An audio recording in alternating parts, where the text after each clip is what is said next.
Bonjour, le fond de l'air est morose ce jeudi. Il est question de récession, de justification, de crise. François Hollande est face à un mur, nous dit Le Monde. Il va devoir réformer et rassurer. Le président tient aujourd'hui la deuxième conférence de presse de son quinquennat au lendemain de l'annonce d'un chiffre de croissance négatif pour la France. Sa cote est au plus bas et il doit continuer ses réformes tout en persuadant que nous ne sommes pas dans une ère de rigueur. Pour Le Figaro, Hollande est dos au mur. Il va devoir dissiper des doutes grandissants sur sa politique. Un chiffre par exemple qui entretient ce doute, 138 000 chômeurs supplémentaires depuis la dernière conférence de presse du président. C'était en novembre 2012, relève Le Quotidien. Quid du désir d'avenir des Français? Libération estime que François Hollande est empêtré dans le présent alors qu'il doit impérativement se projeter. Dans les pages suivantes, le journal fait le point sur les principales mesures mises en place depuis un an pour tenter de relancer l'économie.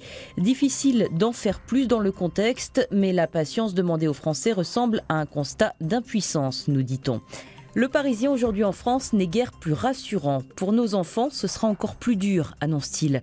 L'ascenseur social est en panne, le pouvoir d'achat est au plus bas, les fins de mois sont vécues comme difficiles, c'est le grand blues, un sentiment confirmé par une enquête dans laquelle les Français se disent tirés vers le bas.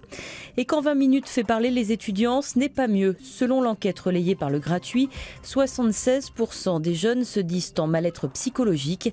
Ils évoquent des périodes de manque de confiance en eux, de stress et de déprime. Alors un mot de sport pour se divertir. Là encore, ce n'est pas gagné après les violences qui ont suivi le sacre du PSG. Le Monde prend un peu de recul et enquête chez les ultras, les plus fervents et les plus durs supporters du club parisien.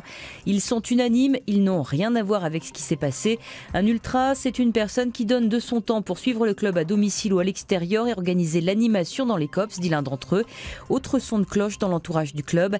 Les ultras ont voulu se ruer sur le podium. Ils ne sont pas responsables des pillages qui sont le fait d'une horde de casseurs, mais ils ont provoqué les débordements. Allez, on termine avec un vrai sourire à voir dans Le Parisien. L'image du jour, c'est ce quiz sur le langage des cités. Allez, à vous de jouer. Que veut dire poucave, belfan, pillave, swag et mifa? Bonne lecture, à demain.